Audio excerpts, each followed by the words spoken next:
Right. Next. The worst game you've ever played. The worst game. Let me start off this time. Yeah. Worst game. Worst game. The worst game you ever played, either personally or as a team. Right. Well, I'd like to. Well, I can give the. Do you want the debut story? You can have the debut. That's the worst game.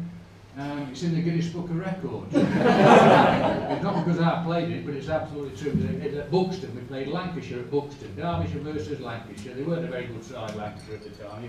You'll know Barry Wood, David Lloyd, Harry Pilling, Frank Hayes, Farouk Engineer, Simmons Hughes, Lever Shuttleworth Lee. We've got Alan Ward and Mike Hendrick. Remember them? Yeah. Well, they didn't play because they didn't like the beer. Two young lads playing. After 10 minutes, they went off with high altitude exhaustion. According to me, non-spinning off spinners, a fellow called Phil Russell, he bowled seamers just right for hitting, which Clive Lloyd did frequently into Buxton Town Centre, 175 yards away. And we've got a left-arm spin bowler, a Charlie Drake lookalike, called Fred Swarbrick, who was seen a faith healer at the time. He couldn't pitch the ball. He tried to pitch halfway down the wicket and rolled down. I went straight over the batsman's head. So we sent him to this faith healer in Ilkeston. And his name was Edgar Chase. He was 68 years of age. He gave Fred a pebble, told him to rub the pebble, have faith in himself, remember how he used to be able to bowl.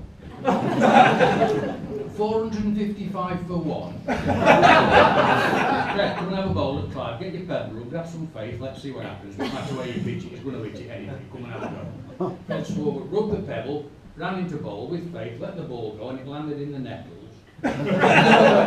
They got ended up getting 555 for 2. We were 16 for 2 overnight. On June the 1st, 1975. Some of you remember, June the 2nd it snowed. We had a quarter-inch of snow on the pitch, because there were no covers in them days. So we turned up on the last day, take the cases down to Basingstoke to play Hampshire. Dickie Bird decided fit for play. The ball, when it pitched in this pitch, which had had snow on it the day before, the ball stopped, created a 2-inch divot, and the ball went up your nose end. We battled, took the bangs and the bruises, and just before lunch we were all out for 41. So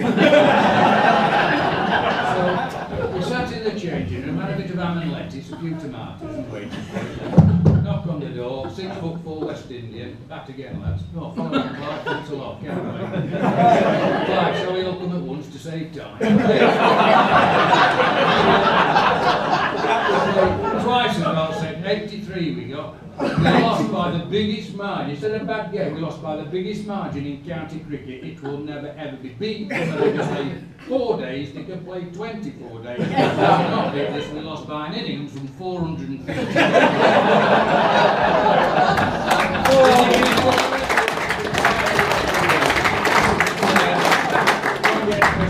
David boy, I'll tell you. David's worst game you ever played, or played. He's got to select. I've been set off several times, so worst game. I should have been thinking of this, but I was listening to you, Jeff. I think probably one of the worst games I've ever played, and actually wasn't. It was my first cap. And a lot of people say your first cap should be memorable, and this one was for various reasons. It was back in 1984, a long time ago. Australia were in town. And Australia, 84 was their Grand Slam year. They beat every home country, they beat all of us. By a country mile, they beat France by 40 points on the way home. They were a magnificent side. They were well ahead of their time, a great side. And England selectors, in their wisdom, for England, against this magnificent Australia side, picked me for my first cap. We were getting put to the sword. We were getting put to the sword by this Australian side. To my shame, halfway through the second half, I've hit Nick Jones, the Australian scrum half. 50,000 people at Twickenham saw it. 5 million viewers on BBC saw it. The referee did not.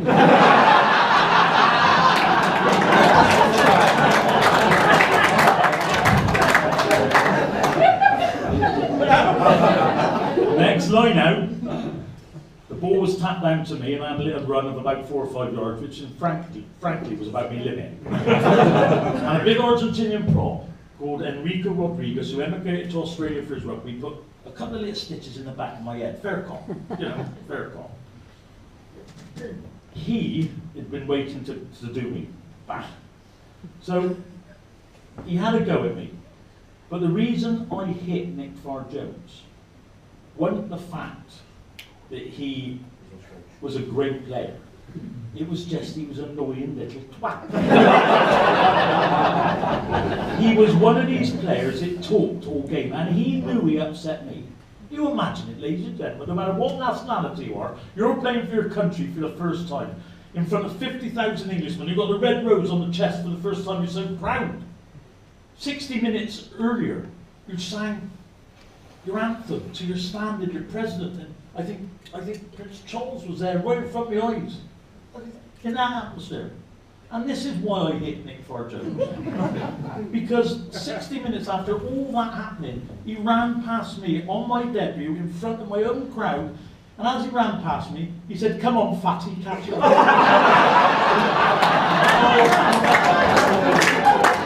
Well, I'm telling you, it took me 10 minutes, but I caught him.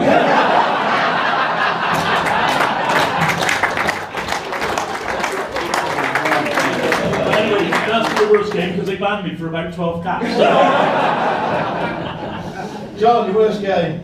Well, it's got to be when I was at Leeds as a kid. What age would I have been? Probably 20, and we got relegated.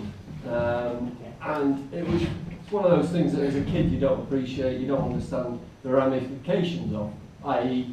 people losing jobs in the offices, players being asked to take wage cuts, which doesn't mean a lot now, but it certainly did back then. And above all else, you don't understand what it means to the supporters. Now, through my career, I've played in a few one-off games, and this was a one-off game. We played West Brom at the Hawthorns one Tuesday night, and in those days, the perimeter fencing was still up. And the reason it was up was predominantly because of the Leeds fans. They've been around the country and terrorised everybody. Now we've got perimeter fencing. So we're at the Hawthorns. We were playing, as I say, West Brom. West Brom, all they needed was a result. A draw would have done them, that would have kept them safe. We needed to win the game. So we've gone to the Hawthorns, needed to win a game. First half goes according to plan. We're 1-0 down. Second half, I'm now down at the bottom end. I've got 6,000 Leeds fans behind me. Now, if you don't know anything about Leeds fans, they are not the happiest when things are going well, let alone when things are going badly. And it's going badly. It's a rainy night, and after about half an hour of the second half, I'm getting hammered, by the way. All from the start, from the game starting in the second half, I'm getting hammered. Absolutely hammered. Half an hour into the second half, we concede another goal, 2-0.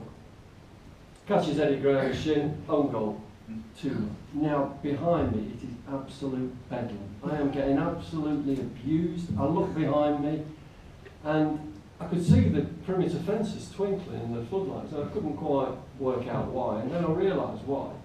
The Leeds fans were actually on the fencing.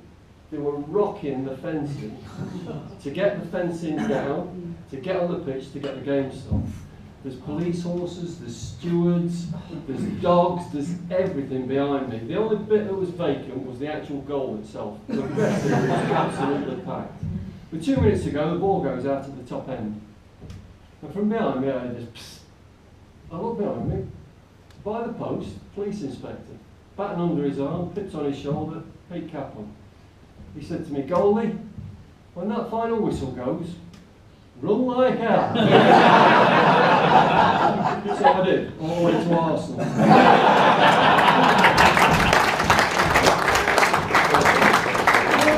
Darryl, go on, your worst game. Mine's actually a second team game. I was about, I think, 18, 19, and we had myself, a guy called Chris Littrop, and 9 trialists, I think.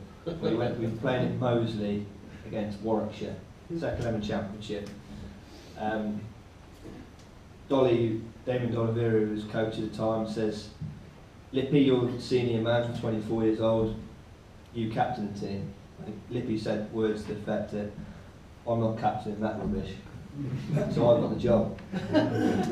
First part when I went out to toss, lost the toss, stuck in on the green one. Brilliant.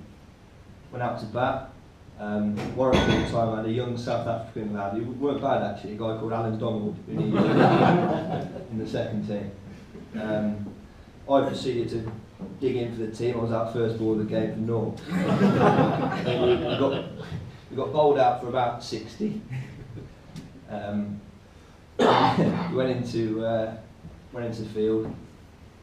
Ian Bell was playing for Warwick at the time, again relatively young lad then, but still a pretty good player. Lippy only a senior bowler, finds the outside edge, nicks straight to me at second slip and straight on the floor. I proceeded to drop Bailey 3 times, 140, not out there. They got about 400, I think, for 6 or something declared.